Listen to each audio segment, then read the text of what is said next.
السلام علیکم ورحمۃ اللہ وبرکاتہ۔ محترم بزرگ و عزیز دوستوں، مولانا عبدالغفار صاحب کمبار پیٹ مرکز شب گزاری بیان میں بہت ہی قیمتی باتیں ارشاد فرمائی ہیں۔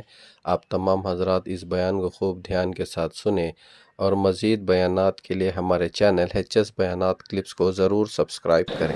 اللہ رب العزت ہمارے نیک اعمال کی وجہ سے، اللہ کی فرما برداری اور رسول کے طریقوں کے مطابق زندگی گزارنے کی وجہ سے سب سے پہلے تو ہماری آخرت بنائیں گے، اور اس آخرت کے بننے کا ثمرہ یہ ہوگا کہ ہماری دنیا بھی بہتر بن گی۔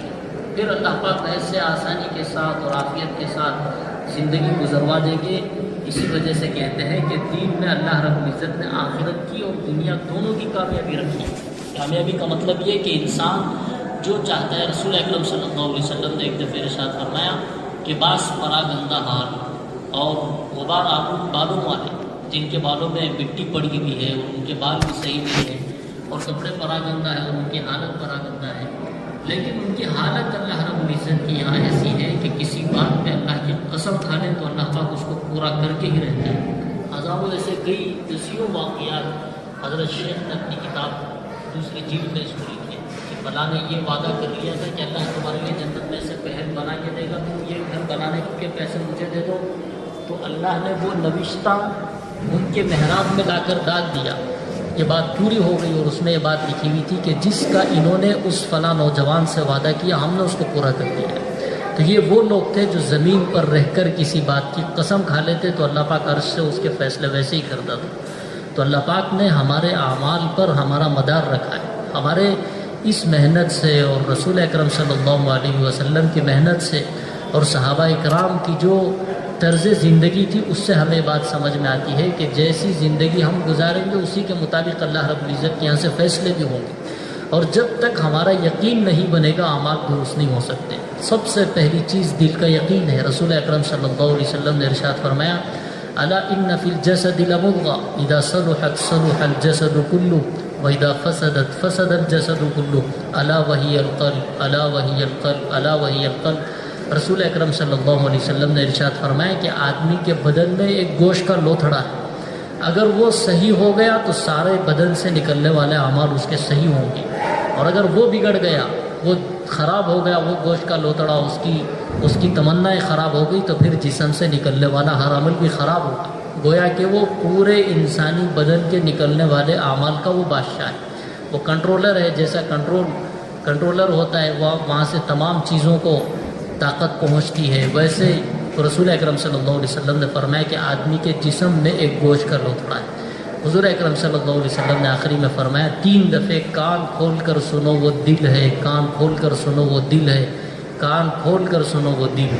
آدمی کے ایمان کی اللہ رب العزت نے مثال پیش فرمائی 13ویں پارے میں، اور فرمایا کہ ایمان کی مثال ایسی ہے جیسے ایک درخت کی مثال ہے، اس کی جڑ اب مومن بندے کے دل میں ہوتی ہے اور اس کی شاخیں بالکل آسمان سے اوپر ہوتی ہیں، اور جہاں اللہ رب العزت اس بڑے مضبوط درخت کی جڑ فرما رہے ہوں، وہ دل ہمارا سب اعمال کی بنیاد ہے۔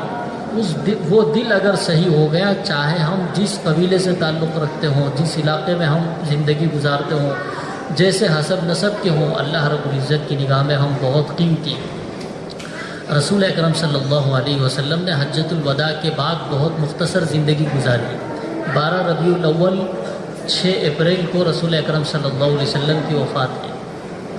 تقریباً 663 سال یا 664 عیسوی، اور 12 ربیع الاول 11 ہجری پیر کے دن رسول اکرم صلی اللہ علیہ وسلم اس دنیا سے گئے، اور حج رسول اکرم صلی اللہ علیہ وسلم کا ختم ہوا ذی الحج میں۔ ذی الحج کے بعد محرم، صفر، ربیع الاول، گویا کہ تقریباً 3 مہینے حضور اکرم صلی اللہ علیہ وسلم زندہ تھے۔ اس میں بہت سے احکامات رسول اکرم صلی اللہ علیہ وسلم نے ارشاد فرمائے۔ یمن کے لیے رسول اکرم صلی اللہ علیہ وسلم نے مخصوص دعائیں فرمائی کہ اللہ پاک اہل یمن کی صحیح ہدایت اور رہبری فرمائے۔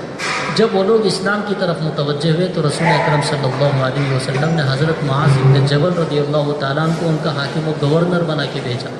ان کی شان ایسی ہے کہ خود رسول اکرم صلی اللہ علیہ وسلم نے ارشاد فرمایا، میری امت کے جتنے علماء حق ہوں گے، ان سب کی سرداری اور سربراہی کا جھنڈا معاذ بن جبل کے ہاتھوں میں ہوگا، اور اس امت کے شروع سے آخر تک کے تمام علماء وہ حضرت معاذ بن جبل رضی اللہ تعالیٰ عنہ کے جھنڈے کے نیچے جنت میں داخل ہوں گے۔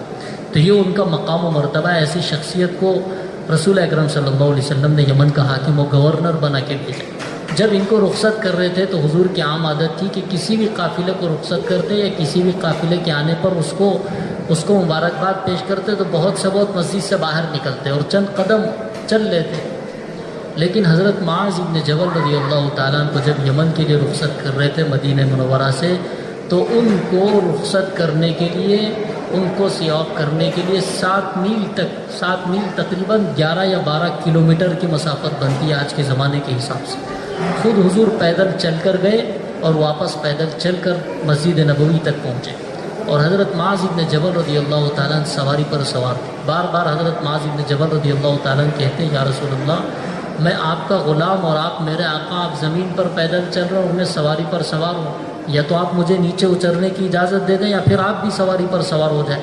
تو حضور اکرم صلی اللہ علیہ وسلم نے فرمایا، معاذ چھوڑو ان باتوں کو، میں جن باتوں کی تمہیں وصیت اور نصیحت کر رہا ہوں اس کو توجہ دو، اس کو توجہ کے ساتھ سنو، اس کے مطابق کام کرو۔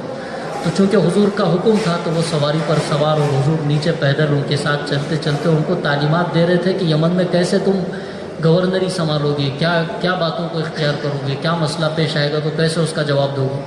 تو آخری جب 7ویں منزل پر پہنچے جہاں سے اکیلے حضرت معاذ بن جبل رضی اللہ تعالیٰ عنہ کو سفر کرنا تھا، اس کے بعد حضور چل نہیں سکتے تھے، تو حضور نے ان سے ایک تاریخی جملہ ارشاد فرمایا۔ اور حضرت معاذ اور حضور اکرم صلی اللہ علیہ وسلم کا آپس میں تعلق ایسے کہ ایک دفعہ حضور اکرم صلی اللہ علیہ وسلم نے حضرت معاذ کو بلایا اور ان سے فرمایا کہ معاذ، مجھے تم سے محبت ہے۔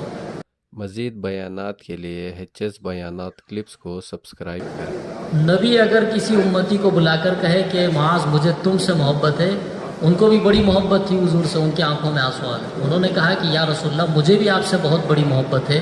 حضور اکرم صلی اللہ علیہ وسلم نے فرمایا کہ میں تمہیں ایک خاص عمل بتاتا ہوں، اس عمل کو اہتمام سے کرو۔ بتاؤں عمل؟ حضور اکرم صلی اللہ علیہ وسلم نے فرمایا کہ ہر نماز کے بعد تم یہ دعا پڑھو، اللہم اعنی علی ذکرک و شکرک و حسن عبادتک۔ حضور نے اس سے پہلے کیا باتیں ارشاد فرمائی کہ مجھے تم سے محبت ہے۔ حضرت معاذ نے فرمایا کہ مجھے بھی آپ سے محبت ہے۔ تو حضور نے ان کو یہ خاص عمل دکھایا اور ان کو تاکید فرمائی کہ ہر نماز کے بعد تم یہ دعا پڑھا۔ تو بہرحال جب 7ویں منزل پر حضرت معاذ بن جبل رضی اللہ تعالیٰ عنہ اور رسول اکرم صلی اللہ علیہ وسلم پہنچے تو حضور اکرم صلی اللہ علیہ وسلم ان کو یہاں سے اب اکیلے رخصت کر رہے تھے یمن کے لیے، تو ان سے فرمایا، یا معاذ عسیٰ اللہ تلقانی بعد عامی ھذا ولعلک تمر بقبری و مسجدی ھذا۔ حضور اکرم صلی اللہ علیہ وسلم نے فرمایا کہ معاذ، جب تم یمن سے دوبارہ واپس مدینہ منورہ کو لوٹو گے تو تم مجھے زندہ نہیں پاؤ گے، تم میری مسجد پر سے تمہارا گزر ہوگا اور اسی مسجد کے کنارے حجر عائشہ میں میری قبر بنی ہوئی ہوگی، اس پر سے تم گزرو گے، مجھے زندہ نہیں پاؤ۔ تو ان کی آنکھوں میں زار و قطار آنسو آنا شروع ہو گئے، گویا کہ یہ میری آخری ملاقات ہے حضور سے اس دنیا میں۔ تو جب ان کے آنکھوں کے آنسو گرنے لگے بہت زیادہ تو حضور کو ان کے آنسو دیکھ کر حضور کی آنکھوں میں بھی آنسو آ گئے۔ تو حضور نے ان سے اپنے آنسو کو چھپانے کے لیے اپنے چہرے کو ادھر موڑ لیا تاکہ وہ آنسو نہ دیکھے، تاکہ ان کے دکھ میں اضافہ نہ ہو۔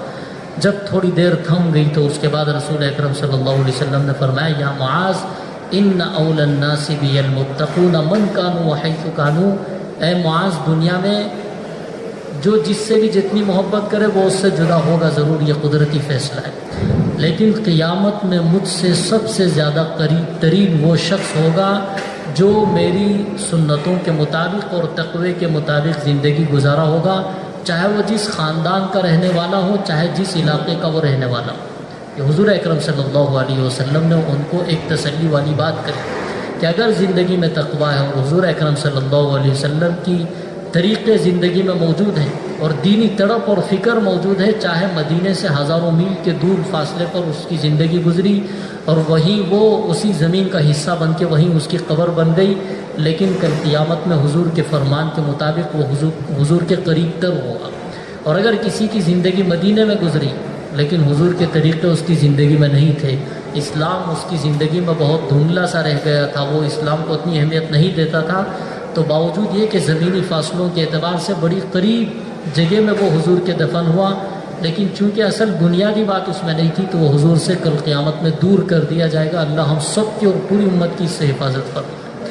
حضور اکرم صلی اللہ علیہ وسلم نے ایک بنیادی قاعدہ ہمیں بتایا کہ اگر میرے طریقے اور تقوی کے مطابق زندگی ہے تو پھر زندگی جہاں کہیں بھی ہو وہ جنت کا گویا کہ باغ ہے، وہ خوشحال زندگی گزرے گی، چاہے وہ جھونپڑے میں رہتا ہو، کوئی دنیا کے اسباب اس کے پاس موجود نہ ہو۔ اسی وجہ سے حضرت شاہ ولی اللہ محدث دہلوی رحمۃ اللہ علیہ اتنی بڑی شخصیت ہیں کہ تمام حدیث کی سندیں پورے بر صغیر میں، چاہے ہندوستان ہو، پڑوس ہو، بنگلہ دیش ہو، اور جتنے یہ بر صغیر میں آتے ہیں، جتنے ممالک آتے ہیں، ان سب ممالک میں حدیث کا علم شاہ ولی اللہ محدث دہلوی رحمۃ اللہ علیہ کے ذریعے سے آیا، اور تمام جتنی بھی سندیں ہیں، چاہے ادارہ چھوٹا ہو یا بڑا ہو یا دارالعلوم دیوبند ہو، ان سب کی سندیں جا کر حضرت شاہ ولی اللہ محدث دہلوی رحمۃ اللہ علیہ پر رکتی ہیں، پھر وہاں سے دیگر ممالک کے محدثین سے حضور تک پہنچتی ہیں۔ اتنی بڑی شخصیت ہیں۔ یہ جب دہلی میں رہتے تھے تو مغلیہ سلطنت کا زمانہ تھا، تو وہاں کے حکمرانوں نے مغلیہ سلطنت چونکہ بڑے اللہ والے تھے، تو دہلی کی جو جامع مسجد ہے وہاں کے یہ خطیب تھے، جمعہ کا بیان یہی دیا کرتے تھے، اور جہاں جامع مسجد ہے جن لوگوں نے دیکھا ہوگا وہاں کے بالکل سامنے ہی لال قلعہ ہے، تو جن بادشاہوں نے بنایا تھا وہ اس اعتبار سے کہ گھر قریب رہے ہمارا محل، اور مسجد بھی شاہی مسجد قریب رہے، نمازیں پڑھنے کے لیے ہمیں سہولت بھی ہو، وہ اپنی سواریوں میں گھر سے نکلتے محل سے اور آتے اور جاتے۔ اور جمعہ کے بیان میں ایک دفعہ یہ بیان کر رہے تھے اور ایک دم جوش میں آ گئے، جب وہاں ایسی جگہ ہے، وہ جامع مسجد بہت اونچائی پر بنائی گئی اور لال قلعہ وہ نیچے ہے، اور اسی بنیاد پر بنائی گئی کہ جہاں ہمارے محل کی انتہا ہوگی وہاں نمازیوں کے قدموں کے رکھنے کی جگہ ہونی چاہیے، اتنی اونچائی پر وہ بنائی گئی۔ آج بھی ویسے ہی اللہ اس کی اغیار کی نگاہوں سے حفاظت فرمائے۔ تو وہاں جب بیٹھتے ہیں تو لال قلعہ اس زمانے میں سامنے ہی نظر آتا تھا، تو انہوں نے ایک دفعہ جوش میں آ کے فرمایا کہ یہ جو ہیرے جواہرات کے پیچھے اور زمینی بادشاہتوں کے پیچھے پڑے ہوئے، اگر ان لوگوں کو پتہ چل جائے کہ ہمارے دلوں میں کیا سکون ہے تو بجائے زمین پر اور سونے چاندی کے لیے لڑائی کرنے کے ہمارے دلوں پر حملہ کریں گے سکون کے چھیننے کے لیے۔ ایک اللہ پاک نے اہل ایمان کو جو عزت والی زندگی دیتا ہے وہ دنیا کی کوئی بھی چیز اس کا مقابلہ نہیں کر سکتی۔ ایک تو دنیا اور آخرت کی کامیابی تو اس کے لیے ہمیشہ کی کامیابی ہے، پھر وہاں وہ سب کچھ ملے گا جو اس کا دل چاہتا ہے، زبان سے کہنے کی مشقت بھی نہیں۔ اللہ رب العزت نے ارشاد فرمایا وَلَكُمْ فِيهَا مَا تَشْتَهِي أَنفُسُكُمْ وَلَكُمْ فِيهَا مَا تَدَّعُونَ۔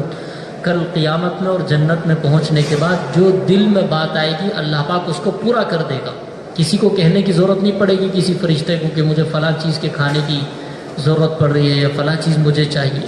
تو اللہ رب العزت جیسے دل میں بات آتی ہے تو اللہ پاک کہہ رہے ہیں قرآن مجید میں کہ ہم اس کو پورا کر دیں گے۔ تو اس کامیاب زندگی تک پہنچنے کے لیے ہمارے لیے رسول اکرم صلی اللہ علیہ وسلم کا نمونہ موجود ہے۔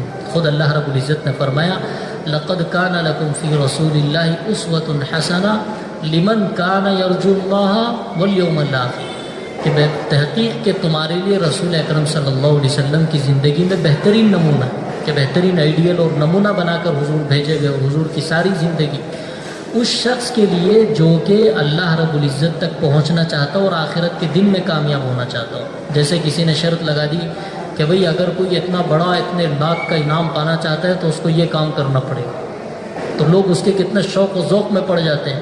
تو اللہ رب العزت نے ایسے ہی نہیں فرمایا کہ حضور آئیڈیل اور نمونہ ہے، بلکہ یہ فرمایا لمن کان یرجو اللہ والیوم الآخر، جو اللہ تک پہنچنا چاہتا ہو اور آخرت کے دن میں کامیاب ہونا چاہتا ہو، بہترین نمونہ حضور ہی میں ہے، اس کے لیے اور کوئی دوسرا راستہ ہو ہی نہیں سکتا۔ رسول اکرم صلی اللہ علیہ وسلم کی پیش کردہ زندگی کو صحابہ نے لیا تو اللہ رب العزت نے اگرچہ ان کے کپڑے پھٹے پرانے ہوتے تھے لیکن اللہ نے ایک عجب سکون والی زندگی انہیں عطا فرمائی۔ حضرت عمر فاروق رضی اللہ تعالیٰ عنہ کے دور خلافت میں حضرت ربعی بن عامر رضی اللہ تعالیٰ عنہ سمیت ایک بہت بڑا صحابہ و تابعین کا لشکر جس کی تعداد کتب حدیث میں تقریباً 12 یا 13 ہزار کی آتی ہے، لگ بھگ کم زیادہ ہو سکتے ہیں، تو اتنی مقدار اتنی تعداد میں صحابہ کا لشکر حضرت عمر فاروق رضی اللہ تعالیٰ عنہ کے دور خلافت میں نکلا یزدجرد سے مقابلے کے لیے۔ یزدجرد کے جو یہاں ملٹری تھی، اس کی جو آرمی تھی، اس کا چیف تھا، اس کا نام میرے ذہن سے نکل گیا، رستم، جس کی پہلوانی بہت مشہور تھی۔ اس کے بارے میں یہ مشہور تھا کہ 100 آدمیوں کو اکیلا تنے تنہا بنا کسی ہتھیار کے وہ پچھاڑ لیتا تھا۔ اللہ نے اتنی بڑی بہادری اس کو عطا فرمائی، بڑا بہادری انسان تھا۔ تو اس نے کہا کہ رستم سے کہ بھئی یہ عرب کا مقابلہ ہے، تمہیں خود ایک جماعت لے کر تمہاری فوج کو لے کر جانا پڑے گا۔ اس کو پتہ تھا کہ یہ مقابلہ عرب کے مسلمانوں سے ہے اور ہم کبھی اس میں جیت نہیں سکتے۔ تو وہ بڑی مشکل سے وہ وہاں سے نکلا، چونکہ بادشاہ کا زور اس پر تھا، زبردستی تھی کہ تم ہی جاؤ۔ تو 2 لاکھ کا لشکر لے کر وہ وہاں سے نکلا، جہاں مسلمانوں کا لشکر اس ملک کے باہر پڑاؤ ڈالا ہوا تھا، وہاں پہنچ گیا ان سے مقابلے کے لیے۔ تو رستم چاہتا تھا کہ کسی بھی طریقے سے اتفاق ہو جائے، صلح ہو جائے، لڑائی نہ ہو۔ لڑائی ہوگی تو ہم مارے جائیں گے، ہماری زندگیاں برباد ہو جائے گی۔ جو ایمان والے نہیں ہیں ان کے لیے دنیا ہی تو سب کچھ ہے، مر جائیں گے تو سب ختم ہو جائے گا ان کے لیے۔ تو رستم نے سوچا کہ کسی بھی طریقے سے ہم مصالحت کی کوشش کریں۔ تو اس کے پاس 2 لاکھ کی فوج تھی اور ہتھیاروں سے لیس تھے، اور ہیرے جواہرات، سونا چاندی، بہت کچھ اپنے پاس سے وہ لے کر آیا تھا تاکہ اس قافلے پر، اہل اسلام پر وہ اپنا رعب جما سکے۔ تو اس نے ایک بڑی مجلس سجائی، جہاں وہ رکا ہوا تھا وہاں بہترین پڑاؤ ڈالا، اور بہترین قالین، اتنی موٹی اس کی قالین تھی جیسے بادشاہوں کے دربار میں قالین بچھائی جاتی۔ تو وہ قالین بچھائی اور لوگوں سے کہا کہ بالکل تیار اپنے ہتھیاروں کو اپنے ہاتھوں میں لیے ہوئے کھڑے رہو، تاکہ وہ لوگ دیکھتے ہی تم سے خوف زدہ ہو جائے۔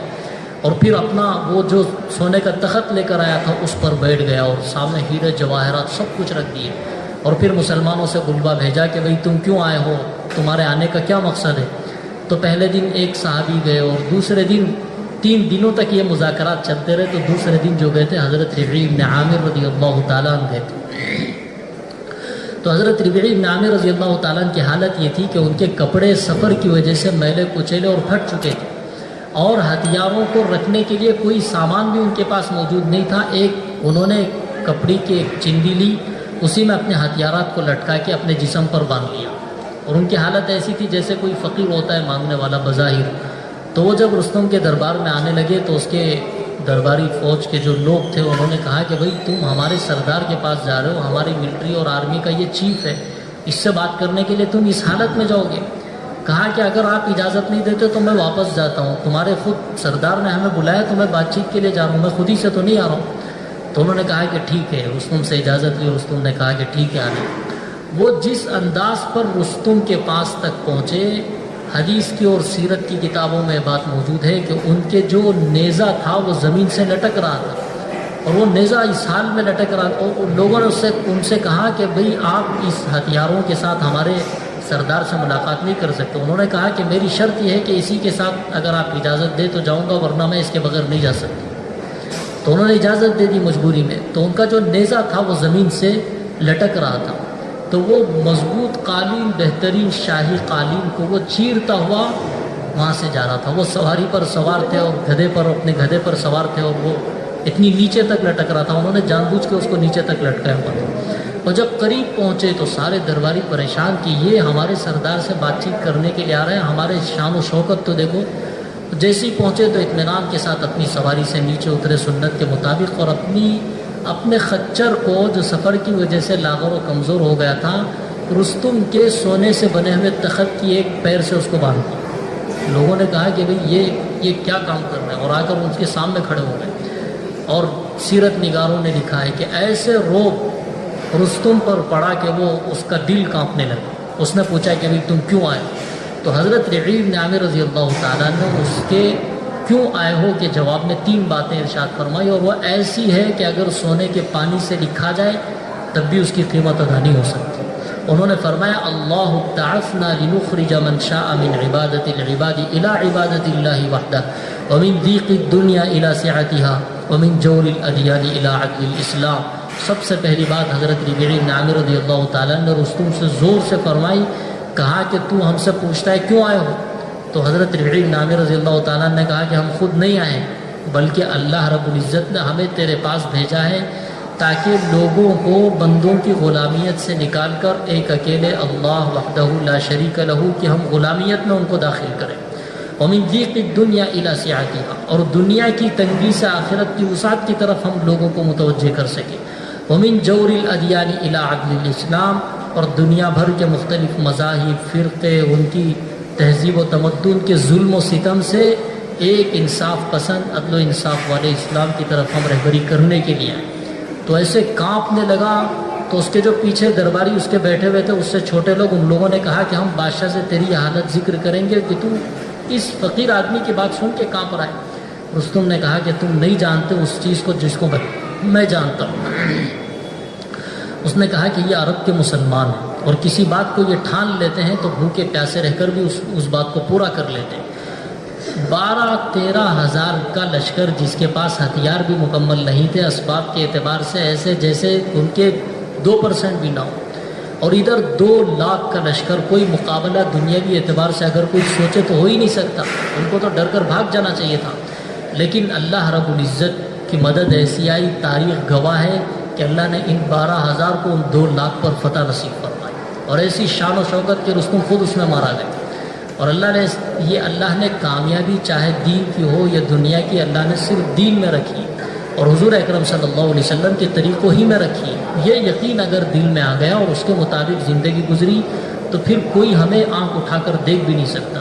مزید بیانات کے لیے HS بیانات کلپس کو سبسکرائب. رسول اکرم صلی اللہ علیہ وسلم کا خود فرمان ہے، من حفظ سنتی اکرمہ اللہ تعالی باربع خصال، کہ جو اپنی زندگی گزارنے میں میری سنتوں کی پابندی کرتا ہے، اللہ پاک اسے 4 قسم کے انعامات سے نوازتا ہے.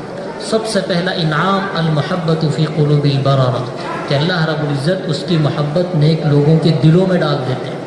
والہیبۃ فی قلوب الفجرہ، اور دوسرا انعام یہ ہوگا کہ اللہ پاک اس سنت پر عامل بندے کا رعب فاسقوں، فاجروں اور کافروں، دشمنان اسلام کے دل میں ڈال دیتے ہیں. اس کے خلاف کچھ بولنا تو دور کی بات، سوچتے ہوئے اس کا دل کانپے گا، زبان کانپے گی اس کی کہ میں اس کے خلاف کیسے فیصلہ کروں، کیسے اس کے خلاف میں سوچ سکتا ہوں.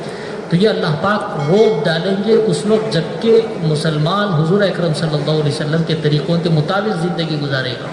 اور تیسری چیز رسول اکرم صلی اللہ علیہ وسلم نے فرمائی وسعت فی الرزق، کہ اللہ پاک رزق میں وسعت عطا فرماتے ہیں. اور رزق یہ عربی زبان کا لفظ ہے جس کا مفہوم بہت وسیع ہے. عربی زبان میں رزق کہتے ہیں ہر اس چیز کو جو انسان اپنی زندگی گزارنے میں ضروری سمجھتا ہے. پہننے کے لیے کپڑے ضروری سمجھتا ہے، سفر کرنے کے لیے سواری ضروری سمجھتا ہے، رہنے کے لیے اکیلا الگ تھلگ انسان نہیں رہ سکتا، اس کو خاندان چاہیے، قبیلہ چاہیے، بیوی بچے اس کو چاہیے. اس کے بغیر انسان زندہ نہیں رہ سکتا، چاہے سونے چاندی کے درمیان ہی رہتا ہو. تو ایک تو کپڑے ہو گئے، دوسرا سواری ہو گئی، تیسرا اس کے رشتہ دار اور بیوی بچے ہو گئے، چوتھا گھر ہو گیا کہ جس سے بارش اور دھوپ سے وہ بچ سکے، 5ویں نمبر پر ہے روزی کھانے پینے کی چیزیں. حضور نے فرمایا کہ اللہ پاک 5 چیزیں سنت پر پابندی سے عمل کرنے کی برکت سے اللہ پاک اس میں برکت عطا فرماتے ہیں. اگر غور کر کے دیکھا جائے تو دنیا جس مذہب کا بھی انسان ہو، جس ملک کا رہنے والا ہو، انہی 5 چیزوں میں اس کا ذہن اٹکا ہوا ہے. وہ سوچتا ہے کہ میری عزت اس میں ہے کہ بڑا بنگلہ بناؤ اور خود کا بنگلہ ہو، اور پھر وہ سمجھتا ہے کہ مجھے سفر کرنے کے لیے بہترین کار چاہیے، بہترین سواری ہو میری، اور یہ سوچتا ہے کہ عزت اس وقت میں ملے گی جب کہ میرے کپڑے بڑے عمدہ اور بہترین اور نفیس ہو، اور پھر یہ سمجھتا ہے کہ میرے خاندان بھی بڑا عالی شان خاندان ہو، بڑے حسب نسب کے آدمیوں میں میں رشتہ کروں گا، ایسے ہوگا ویسے، اور کھانے پینے کی چیزیں بھی میں اچھی اور لذیذ کھاؤں گا. تو یہی 5 چیزیں میں انسان ساری دنیا بھاگ دوڑ اس کی انہی 5 چیزوں کے گرد ہے. اور رسول اکرم صلی اللہ علیہ وسلم فرما رہے ہیں کہ یہ 5 چیزیں اللہ کی طرف سے ملتی ہیں اور اللہ پاک اس کو برکت دیتے ہیں، اس کے رزق میں وسعت عطا فرماتے ہیں جو کہ سنتوں پر پابندی سے عمل کرتا ہے. اور پھر چوتھی چیز رسول اکرم صلی اللہ علیہ وسلم نے فرمائی والثقۃ فی الدین، کہ حالات جیسے بھی ہوں، ماحول جیسے بھی ہو، فتنے جیسے بھی ہوں، اور خاص طور یہ زمانہ فتنوں کا زمانہ ہے. حضور اکرم صلی اللہ علیہ وسلم نے فرمایا کہ دجال بہت فتنوں سمیت ظاہر ہوگا، لیکن دجال کے فتنے وہ بڑے بڑے فتنے اس کے زمانے ہی میں ظہور پذیر ہوں گے، لیکن اس کے آنے سے بہت پہلے فتنوں کا ایک سما چھا جائے گا، فتنوں کا ایک موسم ہوگا. جیسے بارش کا موسم ہوتا ہے، دیکھتے ہی لوگ کہتے ہیں کہ بھئی ایسے لگ رہا ہے کہ بارش ابھی پڑے گی، اور گرمی کا ایک سما ہوتا ہے کہ ہر طرف گرمی گرمی ہوتی ہے. تو ایسے فتنوں کا ایک سما ہوتا ہے، فتنے وہ فضاؤں میں ہوتے ہیں اور آدمی کے ایمان کو بہت خطرہ ہوتا ہے. تو علماء کہتے ہیں کہ یہ وہی دجال سے پہلے کے فتنوں کا زمانہ ہے کہ جس میں آدمی کو حق کا راستہ پہچاننا مشکل ہو جائے گا کہ بھئی یہ آدمی کہہ رہا ہے قرآن پڑھ کر یہ صحیح ہے، وہ آدمی کہہ رہا ہے حدیث پڑھ کر یہ صحیح ہے، اور دونوں بالکل الگ الگ بات کہہ رہے ہیں. میں کس راستے پر چلوں، کس کے پیچھے چلوں، کون سا یہ یہ دھندلا پن ہی بہت بڑا فتنہ ہے. آدمی کو حق نہیں معلوم ہوگا، وہ یہ کہے گا یہ بھی ایک باشرہ آدمی ہے، یہ بھی ایک بات کہہ رہا ہے، وہ بھی ایک بات کہہ رہا ہے، فلاں بھی ایک بات کہہ رہا ہے، میں کس کے پیچھے چلوں، کس کی بات لوں، کس کی بات چھوڑوں. یہی ایک سب سے بڑا فتنہ ہے کہ آدمی کو صحیح راہ تلاش کرنے میں دقت و مشکل پیش آئے گی. تو یہ وہی دور ہے، ہم سب جانتے ہیں کہ فتنوں کے دور سے گزر رہے ہیں. حضور علیہ السلام نے فرمایا کہ جو سنتوں پر پابندی سے عمل کرے گا، 4 انعامات میں سے چوتھا انعام یہ ہوگا کہ اللہ پاک فتنے جیسے بھی ہو، ماحول جیسا بھی ہو، اور جس طرح کے بھی فتنے ہوں، اللہ پاک اس کو موت تک ایمان پر برقرار و ثابت قدم رکھے گی، وہ ایمان کی حالت میں مرے گا. کتنی بڑی نعمت ہے، اور یہ سب نعمتیں ہمیں ملتی ہیں دنیا اور آخرت کی، جب کہ ہم حضور اکرم صلی اللہ علیہ وسلم کے طریقوں کے مطابق زندگی گزاریں. اور خود اللہ رب العزت نے فرمایا، جیسے میں نے کہا کہ حضور کی زندگی ہمارے لیے بہترین آئیڈیل اور نمونہ ہے. اس وقت میں جب کہ ہم اللہ تک پہنچنا چاہتے ہم میں کون ہے جو اللہ تک نہیں پہنچنا چاہتا؟ ہم میں کون ہے جو آخرت میں کامیاب ہونا نہیں چاہتا؟ اللہ رب العزت کہہ رہے ہیں کہ جو اللہ تک پہنچنا چاہتا ہے، اللہ کی رضامندی کو حاصل کرنا چاہتا ہے، اس کے لیے، اور جو آخرت میں کامیاب ہونا چاہتا ہے اس کے لیے بہترین نمونہ اور رسول اکرم صلی اللہ علیہ وسلم کی زندگی. اگر کوئی آدمی یوں کہے کہ میں نماز تو ضرور پڑھوں گا، 4 رکعتیں عشاء کی ہے، عشاء کی ضرور پڑھوں گا، لیکن 1400 سال سے لوگ ایک طریقے پر نماز پڑھ رہے ہیں، پہلے تکبیر تحریمہ، پھر قیام کرتے ہیں، پھر اس میں قرات پڑھتے ہیں، پھر رکوع، پھر سجدہ، یہ طریقہ پرانا ہو گیا. دنیا بہت ترقی کر رہی ہے، چاند پر پہنچ گئی. میں نماز ایسے پڑھوں گا کہ تکبیر تحریمہ، پھر سجدہ، پھر رکوع، اور پھر میں قیام کر کے سلام پھیروں، جب کہ سب فرائض اس کے ادا ہو رہے ہیں. سجدہ بھی ادا ہو رہا ہے، رکوع بھی اس کا ادا ہو گیا، قیام بھی ادا ہو گیا، اس کے اندر کی قرات بھی ہو گئی، لیکن ترتیب رسول اللہ صلی اللہ علیہ وسلم کی نہیں ہے. یہ 4 رکعتیں نہیں، 1000 رکعتیں پڑھے، اللہ پاک کے یہاں قابل قبول نہیں ہو سکتی، جبکہ عبادت رسول اللہ صلی اللہ علیہ وسلم کی نہیں ہے، اللہ کی عبادت ہے. اللہ کی عبادت ہو تب بھی طریقہ کار وہی ہم سے معتبر ہوگا جو رسول اکرم صلی اللہ علیہ وسلم نے ارشاد فرمایا. حضور کا فرمان ہے، صلو کما رأیتمونی اصلی، تم نماز ایسے پڑھو جیسے تم نے مجھے نماز پڑھتے ہوئے دیکھا ہے.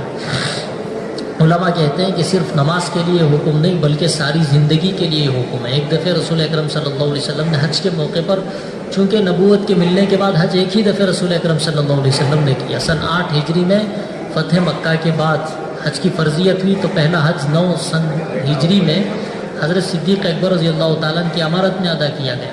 اور سن 10 میں خود اللہ رب العزت نے حضور کو ارشاد فرمایا کہ تم خود حج کرو، چونکہ وہ حضور کی زندگی کا آخری سال تھا، اس کے بعد حضور کی زندگی ختم ہونے والی تھی. تو حضور نے فرمایا خذوا عنی مناسککم، کہ تم حج کے احکام کو اور حج میں کرنے والے اور کیے جانے والے اعمال کو مجھ سے سیکھو، میں جیسے کر رہا ہوں اس کے مطابق کرو. ورنہ حج تو پہلے سے بھی کیا جاتا تھا، کفار مکہ بھی حج کیا کرتے تھے، عمرے کے لیے آتے تھے، وہاں اپنے طور سے عبادت کرتے تھے، اس کا طواف کرتے تھے اپنے انداز پر، جیسے انہوں نے اس کی شبیہ بگاڑ دی تھی، اس کے انداز پر طواف بھی کرتے تھے، سب کچھ ہوتا تھا. کعبۃ اللہ کی ایک عظمت تھی لوگوں کے دلوں میں، اگرچہ کہ کفر تھا لیکن کعبۃ اللہ کی عظمت اپنی جگہ مسلم ہے. حضور نے فرمایا کہ اسلام کا حج جیسے میں کر رہا ہوں اس کے مطابق تم دیکھ کر کرو.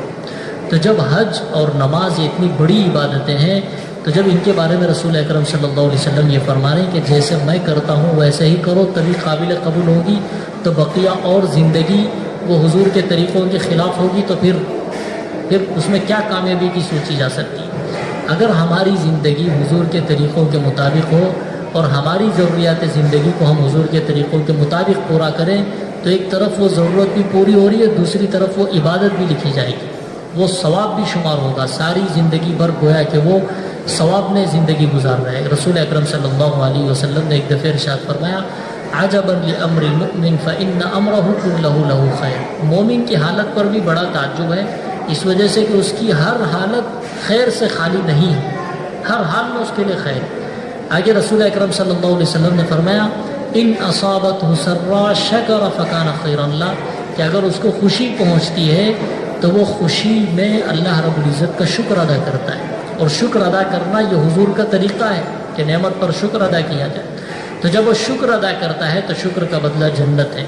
اور وہی نصابت ذرا صبر فکانہ خیر اللہ، اور اگر اس کو کوئی مصیبت پہنچتی ہے تو اس مصیبت پر وہ صبر کرتا ہے. مصیبت پر صبر کرنا حضور کا طریقہ ہے. حضور نے ہمیں سکھایا واستعینوا بالصبر والصلاۃ، کہ اس کو کیسے کیا جاتا ہے. کہ اگر کوئی مصیبت آن پہنچے چاہے پرسنلی ہو یا اجتماعی ہو، اگر مصیبت پہنچے تو رسول اکرم صلی اللہ علیہ وسلم فرماتے ہیں، اللہ رب العزت فرماتے ہیں وَاسْتَعِينُوا بِالصَّبْرِ وَالصَّلَاةِ کہ تم اس مصیبت میں مجھ سے مدد طلب کرو صبر کے ذریعے سے اور نماز کے ذریعے سے۔ تو رسول اکرم صلی اللہ علیہ وسلم نے فرمایا کہ اگر کسی انسان پر مصیبت پہنچتی ہے وہ صبر کرتا ہے تو صبر کا بدلہ بھی نیکی اور جنت ہے۔ دونوں حالتوں میں خیر ہے، یا تو اچھائی پہنچے گی یا تو برائی پہنچے گی، تیسرا کوئی اس کے لیے آپشن ہی نہیں ہے۔ تو ایمان یہ کتنی بڑی سعادت کی چیز ہے کہ ایمان کی حالت میں گزرا ہوا ایک ایک لمحہ، حتیٰ کہ رسول اکرم صلی اللہ علیہ وسلم نے ارشاد فرمایا اگر مومن کے پیر میں کانٹا بھی چوبتا ہے جس سے اس کو تکلیف ہوتی ہے تو ایک نیکی اس سے لکھی جاتی ہے۔ اور ایک روایت میں رسول اکرم صلی اللہ علیہ وسلم نے ارشاد فرمایا کہ اگر کوئی بندہ مومن ایک جیب میں ہاتھ ڈالے کسی چیز کو تلاش کرنے کے لیے، وہ اس چیز کو وہاں نہ پائے، پریشان ہو جائے اور کہے کہ انا للہ و انا الیہ راجعون، میری چیز تو کہاں چلے گی، اور پھر دوسرے جیب میں اس نے ہاتھ ڈالا، حدیث کا مفہوم ہے کہ جو اس کو تکلیف ہوئی پریشانی ہوئی اس پر بھی اللہ پاک اس کو ثواب دیتا ہے، جبکہ اس سے کوئی دینی حکم مقصود نہیں ہے، وہ اپنی ضرورت کے لیے کام کر رہا ہے، لیکن مصیبت پہنچتی ہے اور اس پر وہ صبر کرتا ہے اور ہر چیز کو اللہ کی طرف سے سمجھتا ہے تو اس پر بھی اجر و ثواب لکھا جاتا ہے، اس کے بدلے میں جنت دی جاتی ہے۔ تو ایمان ہم لوگوں کو جو اللہ رب العزت نے عطا فرمایا اتنی قیمتی دولت ہے کہ کوئی اس کا مقابلہ نہیں کر سکتا۔ اللہ رب العزت ارشاد فرماتے ہیں کہ کل قیامت میں اللہ رب العزت اعلان فرمائے گا وَامْتَازُوا الْيَوْمَ أَيُّهَا الْمُجْرِمُونَ کہ دنیا میں زندگی گزارنے میں مسلمان بھی ساتھ میں رہتے تھے، غیر مسلم بھی ساتھ میں رہتے تھے، بعض دفعے دنیاوی اعتبار سے غیر مسلم مسلمانوں سے زیادہ ترقی یافتہ ہوتے۔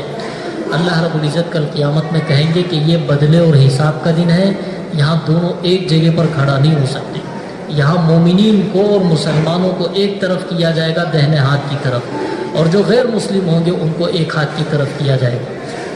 جب یہ فیصلہ کیا جائے گا اور ان کو یقین ہو جائے گا کہ ہم ناکام لوگ ہیں اس لیے ہمیں اس ہاتھ کی طرف کھڑا کیا گیا، تو اللہ رب العزت کہتے ہیں 19ویں پارے کے پہلے صفحے ہی میں اللہ رب العزت نے اس کی منظر کشی کی، اس کے بعد کی جو حالت اور کیفیت ہوگی اللہ رب العزت کہتے ہیں کہ وَيَوْمَ يَعَضُّ الظَّالِمُ عَلَىٰ يَدَيْهِ يَقُولُ يَا لَيْتَنِي اتَّخَذْتُ مَعَ الرَّسُولِ سَبِيلًا۔ اس قدر افسوس ہوگا، وہ سوچے گا کہ زندگی میں ایک دفعہ ہزاروں باتیں میں اپنی زندگی میں نکالتا تھا، ایک دفعہ کلمہ توحید پڑھ لیتا تو میں آج ان کی صفوں میں کھڑا ہوتا۔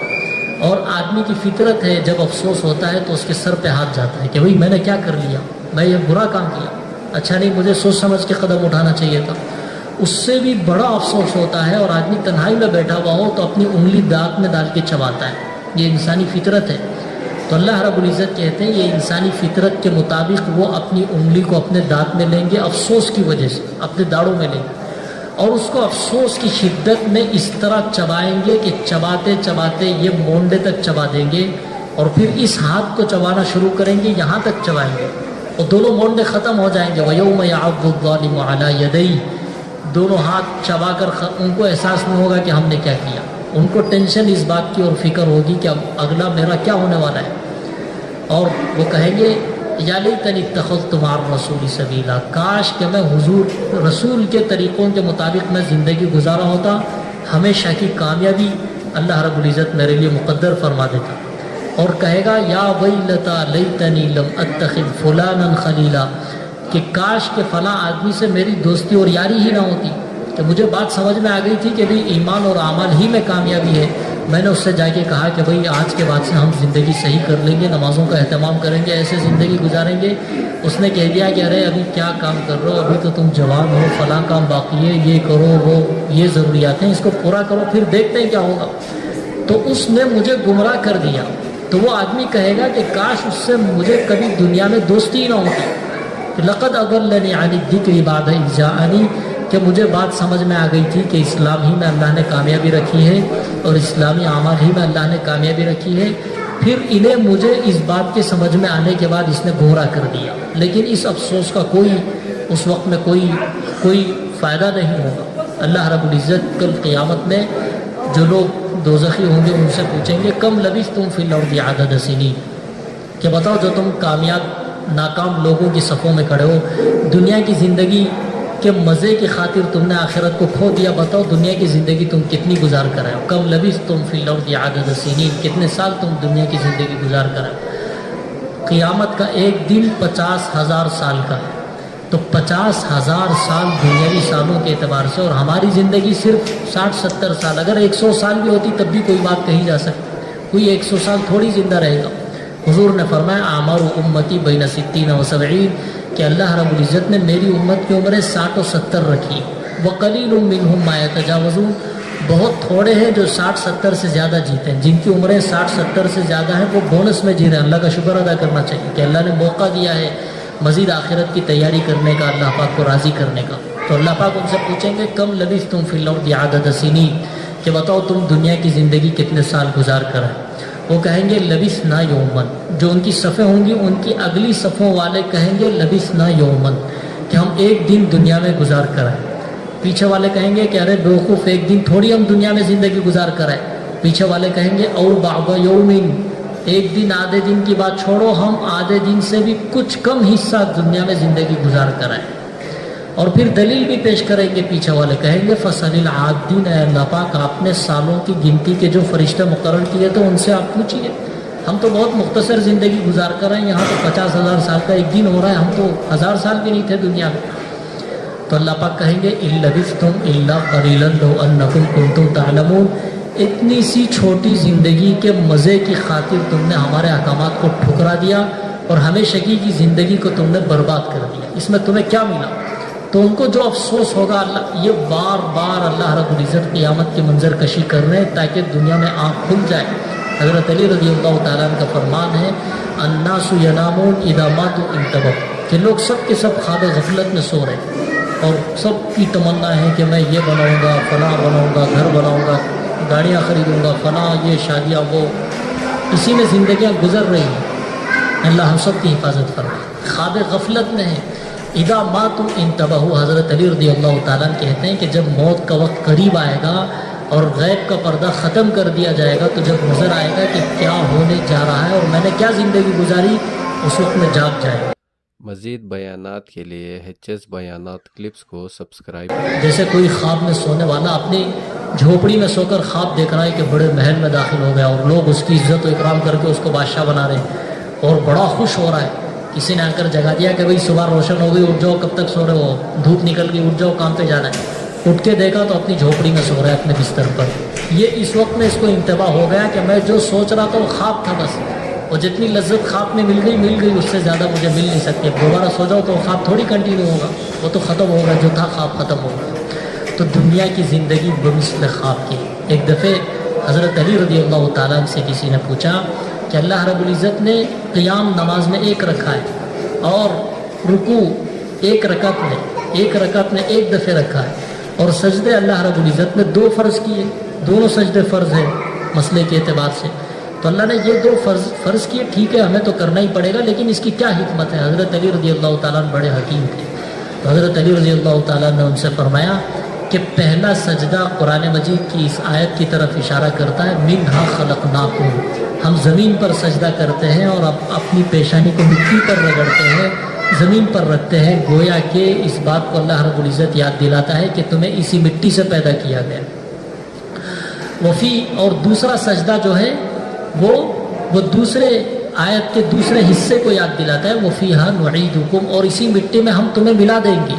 اللہ رب العزت کہہ رہے ہیں کہ اسی مٹی سے ہم نے پیدا کیا، اسی مٹی میں ہم تم کو ملا دیں گے اور تم مٹی کا ایک حصہ بن جاؤ۔ اور 2 سجدوں کی درمیان کی زندگی، گویا کہ یہ پیدائش کی یاد دلاتا ہے پہلا سجدہ، اور دوسرا سجدہ موت کی یاد دلاتا ہے، اسی مٹی میں ملنا یعنی موت کی یاد دلاتا ہے۔ درمیان کا جو چھوٹا سا وقفہ ہے بس انسانی زندگی ہے، اس کے خوشی کے لیے انسان کیا کچھ کر گزرتا ہے، تو حضور کے طریقوں کو بھی چھوڑ دیتا ہے، پیسوں کا مسئلہ ہے تو رشتہ داریاں سب توڑ کے الگ تھلگ ہو جاتا ہے۔ حضور اکرم صلی اللہ علیہ وسلم کا فرمان ہے، حضرت عبداللہ بن سلام، یہ پہلے یہودی عالم تھے، بہت زبردست پائے کے عالم سمجھے جاتے تھے یہود کے۔ وہ کہتے ہیں کہ میں نے اپنی کتاب توریت میں پڑھا تھا کہ ایک نبی آخر الزماں مکے میں پیدا ہوں گے، نبوت کا وہ دعویٰ کریں گے اور ہجرت کر کے ان کی جائے ہجرت مدینہ ہوگی، جس کو پہلے یثرب کہا جاتا تھا۔ مدینہ بعد میں حضور نے رکھا ہے نام، یثرب کے معنی اچھے نہیں ہیں عربی میں، تو اس کو بعد میں حضور نے فرمایا یہ مدینۃ طیبۃ ہے یا مدینۃ الرسول ہے، حضور کا شہر ہے یا بہترین شہر ہے، بعد میں اس کا نام مدینہ پڑا۔ تو علامات ویسی ہی تھی جیسے وہ وہ علامات انہوں نے کتابوں میں پڑھی، بالکل مدینہ وہی ہے، یثرب کا اس میں نام بھی لکھا گیا تھا، وہاں کی علامات بھی ذکر کی گئی تھی۔ تو وہ کہتے ہیں کہ مجھے تلاش تھی کہ نبی آخر الزماں آئیں گے تو میں جانچوں گا کہ یہی نبی ہے یا کوئی اور ہے، اگر ہے تو میں اسلام قبول کروں گا۔ ان کا نام عبداللہ بن سلام تھا، چونکہ وہ یہودی تھے۔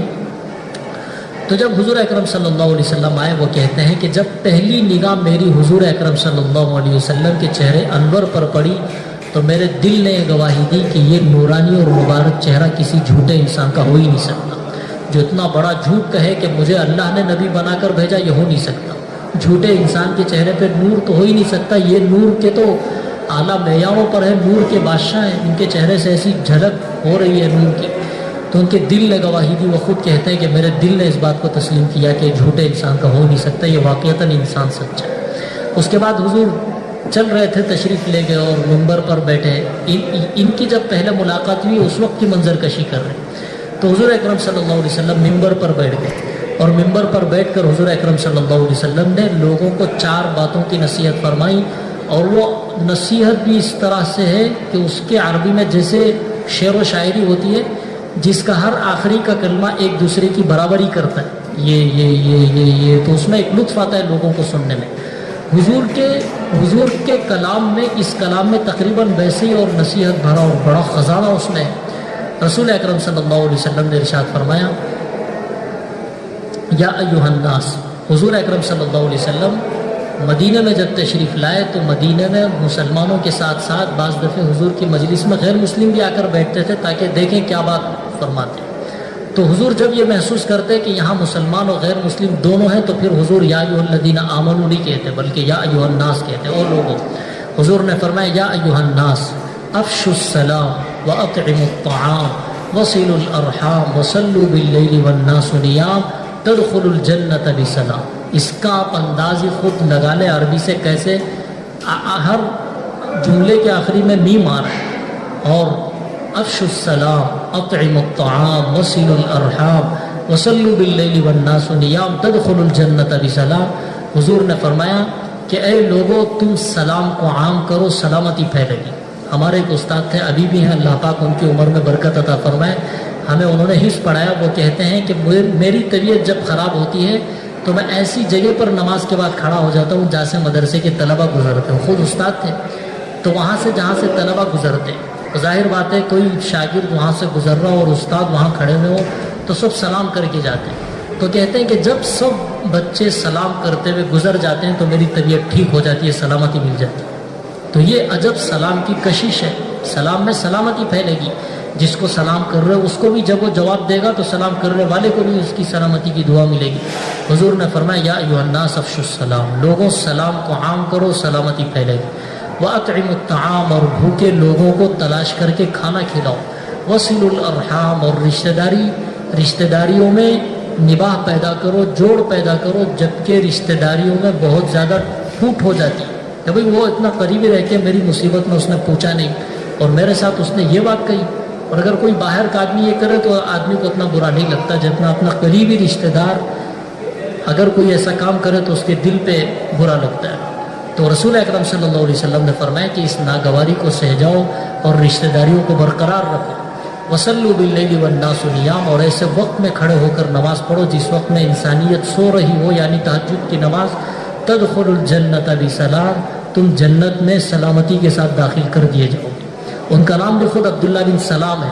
تو کہتے ہیں کہ میں نے فیصلہ کر لیا کہ حضور نیچے آئیں گے اور میں بیعت اسلام کر کے مسلمان ہو جاؤں گا۔ تو حضور اکرم صلی اللہ علیہ وسلم کی زندگی ہمارے لیے سب کچھ ہے۔ اگر ہم سیرت کو پڑھیں اور اس کو سمجھیں اور اس کے مطابق ہم کوشش اور محنت کریں، اور اللہ رب العزت نے اس زمانے میں جو محنت ہمیں عطا فرمائی ہے، ہزاروں لوگوں کو اللہ رب العزت نے کروڑوں لوگوں کے دل پھیرے، اور عجب تاثیر رکھی ہے اللہ نے اس میں، اور کیسے آدمیوں کے دلوں پہ اثر کرتی ہے یہ کچھ کہا نہیں جا سکتا۔ کیسے کیسے ماحول تھے علاقوں کے، ملکوں کے، اللہ رب العزت نے اس کو واسطہ بنایا۔ بھئی جس واسطے سے بھی آدمی دینی فکر میں آ جائے بڑی سعادت کی بات ہے، چاہے وہ جو بھی واسطہ ہو۔ وہ مشہور مقولہ ہے نا، کوئی آدمی جھک کر چلتا تھا، کسی نے اس کو غصہ آیا کسی کو کہ بھئی یہ جھک کر کیوں چلتا ہے، لوگ سیدھے چلتے ہیں، جھک کے چلتا ہے، اس نے لات ماری زور سے پیچھے سے، وہ جب لات ماری تو وہ اس کی وجہ سے، لات کی وجہ سے وہ سیدھا ہو گیا. اس نے شکریہ ادا کیا کہ تو نے لات تو ماری لیکن تو نے میری کمر ٹھیک کر دی. تو جس واسطے سے بھی ہم دین کی طرف متوجہ ہو جائیں وہ راستہ بڑا ہی ہمارے لیے اہمیت والا ہے. جس واسطے سے ہم اللہ تک پہنچ سکتے ہوں، ہم اپنی کامیابی دنیا اور آخرت کی پہنچ سکتے ہوں، وہ راستہ کتنا بڑا قیمتی راستہ ہوگا وہ اللہ نے ہمارے اس زمانے میں بڑے آسانی کے ساتھ عطا فرمایا. اس زمانے میں آپ مدرسے میں جائیں گے، مدرسے والے کہیں گے آپ کے بچے اور پوترے ہوں تو لا کر ڈالو، آپ مدرسے میں نہیں رہ سکتے. مدرسے بھی ایک بہت بڑے تربیت گاہ ہے، لیکن ہماری عمروں کے لحاظ سے اب مدرسے کا ایک جو نظام اور سسٹم ہے وہ کہیں گے کہ نہیں ہو سکتا. وہ پہلے خانقاہی نظام تھا، بہت زبردست انداز پر ہزاروں سالوں سے حضور کے بعد سے لے کر قریب تک وہ نظام چلا، جس سے اللہ رب العزت نے بڑا فیض امت تک پہنچایا ہے. وہ اس زمانے میں ربانی لہر تھی، اس کے ذریعے سے ہزاروں لوگوں نے فائدہ اٹھایا. اس کا دستور یہ ہوتا تھا کہ آدمی گھر سے نکل کے آ کے شیخ کی خدمت میں پڑ گیا تو بس پڑ گیا. اب شیخ اجازت دے تو گھر جائے گا ورنہ نہیں جائے گا، شیخ اجازت دے تو فلاں کام کرے گا ورنہ نہیں کرے گا. وہی شیخ کے پاس پڑھے رہتے تھے.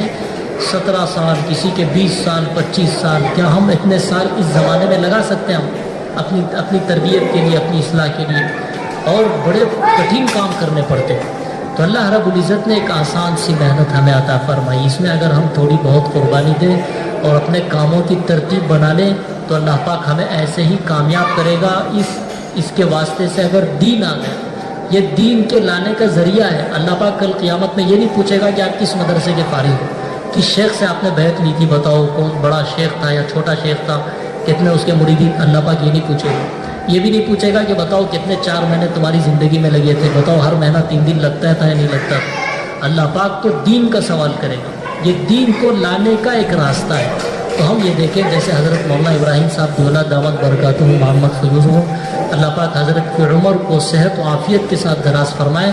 وہ فرماتے ہیں کہ اگر ہم اس محنت کو کرتے ہوئے دیکھیں کہ ہماری زندگیوں میں 100% دین آ رہا ہے یا نہیں آ رہا ہے، اگر نہیں آ رہا ہے تو اس کا مطلب یہ کہ یا تو محنت ہم صحیح رخ پر نہیں کر رہے، اور اگر صحیح رخ پر محنت ہو رہی ہے تو اس مقدار کی نہیں ہو رہی جس مقدار کی ہونی چاہیے. ڈاکٹر جو دوا دیتا ہے دونوں باتیں اس میں ہوتی ہیں کہ ایک تو اس کی محنت کا رخ بھی ہونا چاہیے، ایسا نہ ہو کہ جس کو کھانے کے بعد کھانے کو بتایا تھا وہ کھانے سے پہلے ہی کھا گیا جلدی میں، اور پھر یہ کہ اس نے 2 گولیاں کھانے کے لیے کہی تھی وہ ایک کھا گیا، ایک کھانے کو بتائی تھی وہ آدھی کھا رہا ہے، تو اس کو نفع نہیں ہوگا. ایک تو طریقہ کار اس کا بدل گیا، وہ نہیں ہے جس کو ڈاکٹر نے تجویز کیا، اور وہ مقدار پہ وہ دوا نہیں لے رہا ہے جتنی مقدار پہ لینی چاہیے، تو اس کو شفا ملے گی.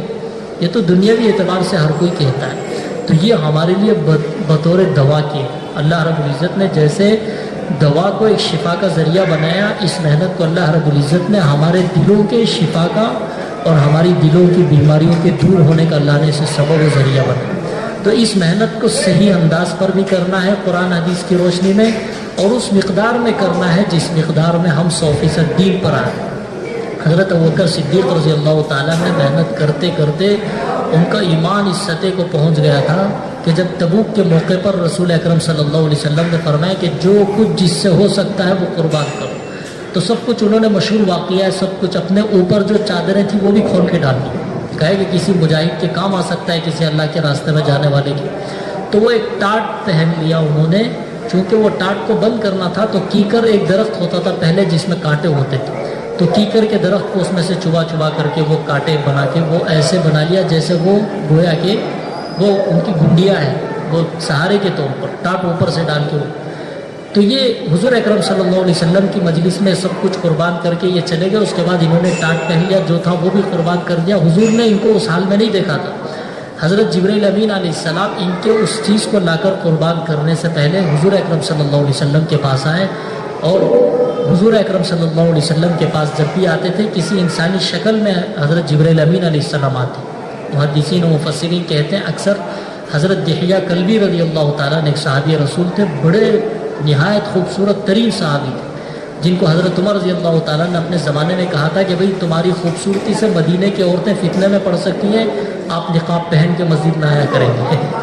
وہ نقاب ڈال کے نکلتے تھے، نقاب کے باہر ان کے چہرے کی چمک پڑتی تھی، لوگ دیکھ کے سمجھتے تھے یہ چمک والا چہرہ کسی عورت کا نہیں بلکہ یہ مدینہ میں بسنے والے حضور کے عاشق دحیہ کلبی کا ہے. تو اسی شکل میں متشکل ہو کر حضرت جبرائیل امین علیہ السلام اکثر و بیشتر آتے تھے. بقیہ اور صحابہ کی شکل میں بھی آتے تھے، بقیہ کبھی کسی عام انسان کی شکل میں آتے تھے.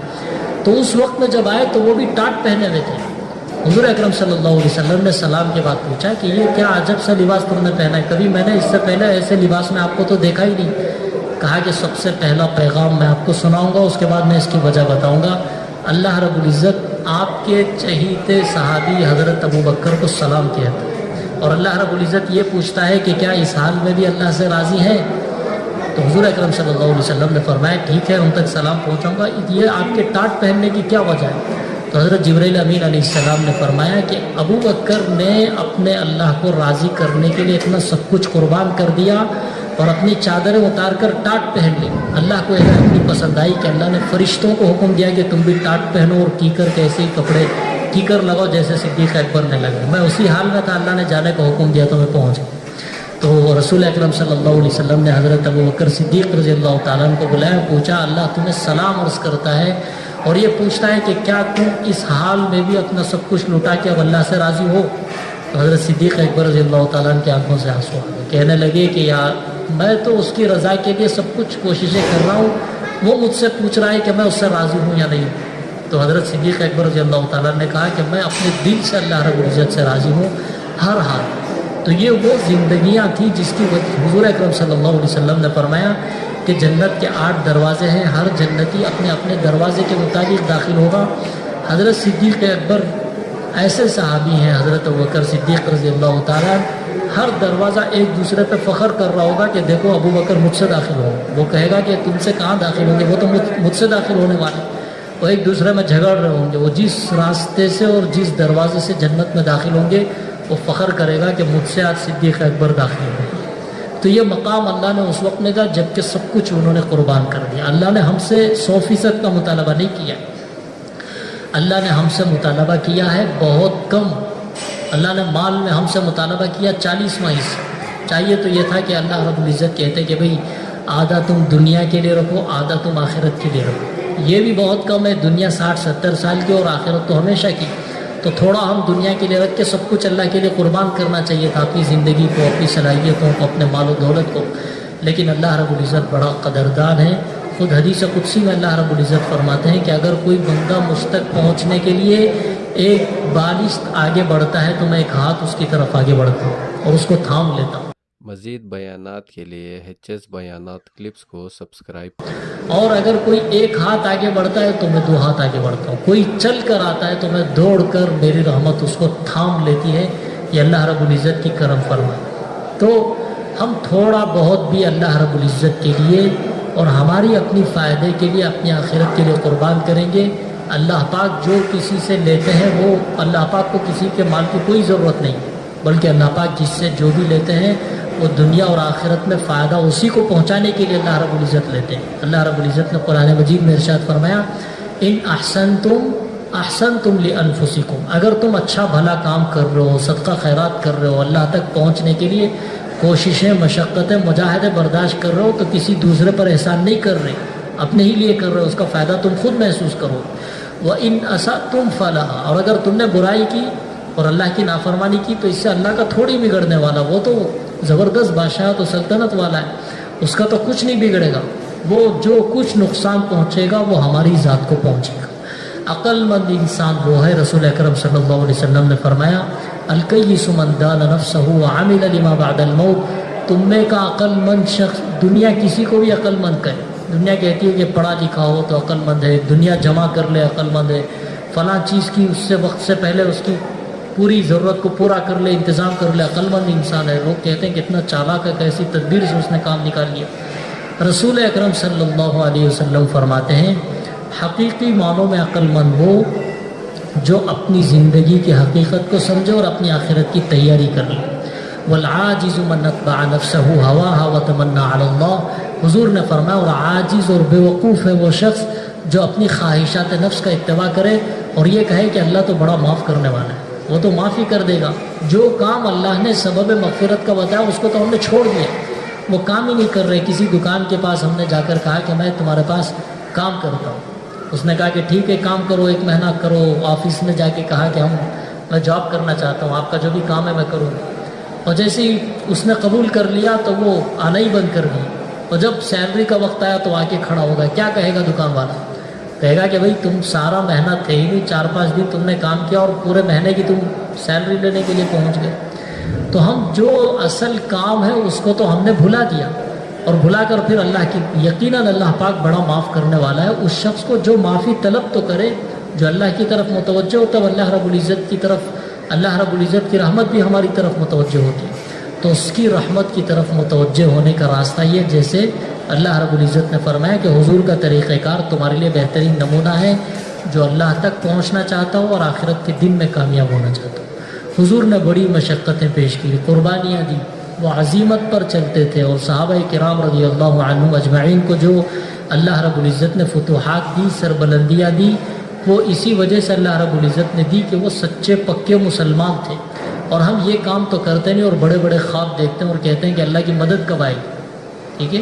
اللہ رب العزت کہتے ہیں کہ اللہ کی مدد اللہ نے ایک اس کا دنیا میں ہوگی ضرور، مومنین کے ساتھ اور نیک اعمال کرنے والے کے ساتھ، ایمان کے تقاضوں کے مطابق جو زندگی گزارے گا اس کے ساتھ مدد کے فیصلے ضرور ہوں گے اللہ رب العزت کے، چاہے اس کی مدد ہونے میں کچھ تاخیر ہو جائے لیکن ہوگا ضرور۔ اللہ رب العزت کہتے ہیں کہ اصل ظالم کا بدلہ اور جو مظلوم تھا اس کا اصل بدلے کے لیے ہم نے ایسے دن کو تیار کر کے رکھا ہے جس دن میں آنکھیں پتر آ جائیں گی۔ فلا تحسبن اللہ غافلا عما يعمل الظالمون انما يؤخرهم ليوم تشخص فيه الابصار۔ اللہ رب العزت کہتے ہیں کہ ظالم کو، ہم سمجھتے ہیں کہ ظالم وہ ہے جو کسی پر ظلم کرے، بلکہ اللہ رب العزت نے سورہ لقمان میں حضرت لقمان حکیم کا قول جو اپنے بیٹے کو نصیحت کر رہے تھے وہ نقل کیا، یا بنی لا تشرک باللہ ان الشرک لظلم عظیم۔ انہوں نے فرمایا، وہ حکیم مانے جاتے تھے، تو انہوں نے اپنے بیٹے کو نصیحت کی کہ بیٹا تم اللہ کے علاوہ کسی اور کی عبادت نہ کرنا، اس کے علاوہ کسی کو اپنا مشکل کشا، اپنا حاجت روا نہ سمجھو، یہ شرک ہے۔ اگر یہ تم شرک کرو گے تو تم ظلم عظیم کر رہے ہو، اس سے بڑا ظلم کوئی نہیں ہو سکتا۔ کوئی انسان کسی انسان پہ ظلم کرے چھوٹا ظلم ہے وہ، کوئی انسان اگر اللہ رب العزت کے حق کو نہ پہچانے، اس کے حق کو پامال کر دے، ضائع کر دے، اس کے ساتھ کسی اور کو اپنے لیے مشکل کشا حاجت روا سمجھے، چاہے وہ کسی انسان کو سمجھے یا کسی اور طاقت کو سمجھے، تو وہ بہت بڑے خطرے کی بات ہے۔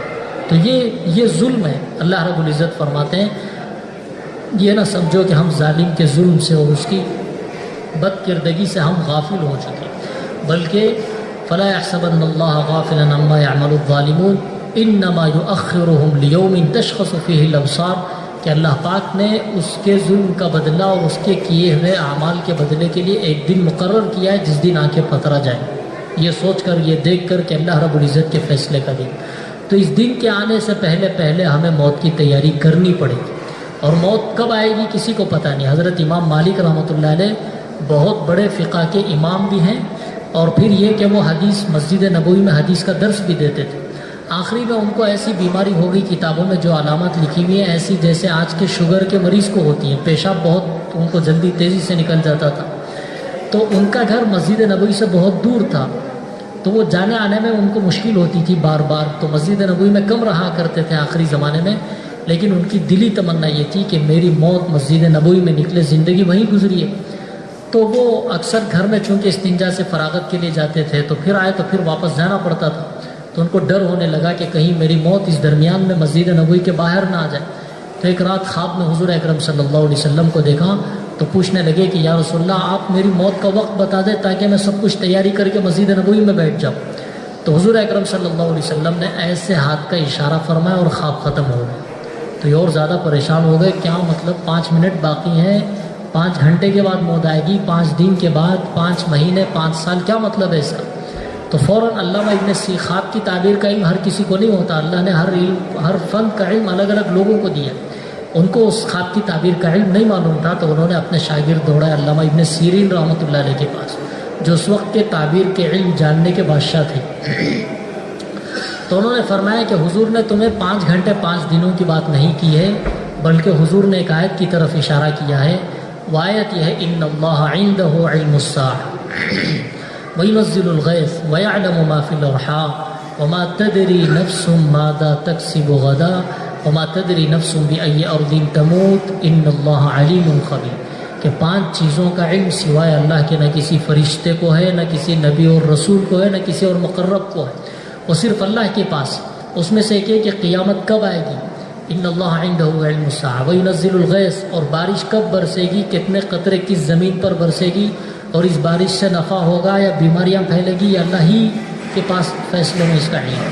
اور وَيَعْلَمُ مَا فِي الْأَرْحَامِ، اور ماں کے پیٹ میں بچہ جو موجود ہے وہ یہ تو بتا سکتے ہیں کہ بچہ ہے یا بچی، لیکن یہ نہیں بتا سکتے کہ یہ بچہ آگے چل کے نیک بخت بنے گا یا بدبخت بنے گا۔ اس کا علم اور اس کا فیصلہ صرف اللہ رب العزت ہی کر سکتا ہے۔ اور تیسری چیز وما تدری نفس ماذا تکسب غدا، انسان اتنا عاجز ہے کہ کل میرے ساتھ کیا اچانک بات پیش آئے گی اس کو نہیں معلوم۔ وما تدری نفس بأی ارض تموت، اور انسان کو نہیں پتا کہ زمین کے کس حصے اور خطے میں اس کی روح نکالی جائے گی۔ حضور اکرم صلی اللہ علیہ وسلم نے فرمایا تموتون کما تعیشون وتبعثون کما تستيقظون، جیسی زندگی گزرے گی اسی حال میں موت آئے گی۔ ہم زندگی تو اور جگہ پر گزارے اور یہ تمنا کرے کہ مسجدوں میں اور سجدوں میں، تمنا تو ٹھیک ہے، اچھی بات ہے، لیکن اللہ کا یہ دستور نہیں۔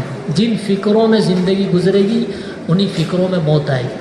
اور آگے رسول اکرم صلی اللہ علیہ وسلم نے فرمایا کہ جن فکروں میں موت آئے گی اسی فکروں کے ساتھ کھڑا کیا جائے گا، اور اللہ رب العزت کے آگے اسی کے مطابق فیصلے کیے جائیں گے۔ تو اچھی کامیاب آخرت بنانے کے لیے اچھی موت مرنا پڑے گا، اور اچھی موت مرنے کے لیے اچھی زندگی بنانی پڑے گی، اور اچھی زندگی بنانے کے لیے اس وقت میں اور ذرائع بھی ہو سکتے ہیں، لیکن اس وقت میں ہمارے لیے اللہ رب العزت نے یہ آسان محنت عطا فرمائی۔ اگر اتنی بڑی محنت چل رہی ہو اور پھر بھی ہم غفلت میں زندگی گزار دیں، ہم سے بڑا بیوقوف اور کون ہو سکتا ہے؟ ہم اس محنت سے فائدہ اٹھا لیں اور اپنی زندگی کو دینی زندگی بنا لیں۔ جیسے میں نے کہا کہ اللہ رب العزت یہ نہیں پوچھے گا کہ کتنا وقت تمہارا تبلیغ میں لگا ہے، کتنا وقت مدرسے میں لگا ہے، کتنا وقت اس شیخ کے پاس لگا ہے۔ اللہ پاک یہ نہیں پوچھے، یہ پوچھے گا کہ بتاؤ میرے نبی کے طریقے کے مطابق تمہاری زندگیاں کتنی تھیں۔ اگر ہماری اس محنت سے حضور کے طریقے زندگی میں آ رہے ہیں اور دینی زندگی ہو رہی ہے تو یہی اصل مقصود ہے۔ تو یہ محنت اللہ رب العزت نے ہمارے لیے بہت قیمتی ذریعہ بنایا ہے۔ اگر ہم اس محنت کے ذریعے سے فائدہ اٹھا لیں تو ہم کامیاب اور عقل مند انسان ہیں، تو ہم سب اس سے فائدہ اٹھائیں گے انشاءاللہ۔ تو اس کے ذریعے سے اپنی زندگیوں کو ہم دینی بنائیں گے، اور جیسے ہم دیندار بنیں گے اس محنت کے واسطے سے اوروں کی زندگیوں کو بھی دینی فکر سے روشناس کرانے کے لیے ہم کوششیں کریں گے انشاءاللہ۔ تو اس کے لیے اپنی زندگی کو بنانے کے لیے جیسے اللہ رب العزت نے کہا بھلائی کرو تو خود اپنے ہی کو فائدہ پہنچتا ہے، دوسروں کو نہیں۔ اور اگر برائی ہوتی ہے تو برائی کا نقصان بھی کس کو پہنچتا ہے؟ برائی کرنے والے ہی کو پہنچتا ہے، دوسرے کو اس کا نقصان نہیں پہنچتا۔ تو ہم اچھائی کر رہے ہیں اور دین سیکھ رہے ہیں، کس کے لیے؟ اپنے فائدے کے لیے۔ اس محنت میں ہم چلیں، قربانیاں دیں۔ ضرور ہماری ضروریات بھی ہیں، گھر بار بھی ہیں، جاب بھی ہے، تجارتیں بھی ہیں، سب ہیں۔ ہم سے بڑی بڑی تجارتیں اور صلاحیت والے حضرات صحابہ اور ان کے بعد والے لوگ تھے، انہوں نے سب قربان کیا اپنے دین کے لیے۔ تو حقیقت میں وہ کامیاب ترین انسان اور عقل مند لوگ۔ اگر ہم بھی تھوڑی بہت قربانی دیں، زندگی بھر کے لیے نہیں چھوڑنا ہے، اپنی زندگی کی ترتیب بنانا ہے، اور اپنی زندگی کی ترتیب بنا کر اللہ کے دین کو اور رسول اکرم صلی اللہ علیہ وسلم کے طریقوں کو سیکھ کر اس کے مطابق زندگی گزارنا ہے۔ سب کریں گے انشاءاللہ، اللہ پاک ہم سب کو قبول فرمائے۔ اس کے لیے بتاؤ کون 4 ماہ اندرون کے لیے اور بیرون کے لیے کون تیار ہے؟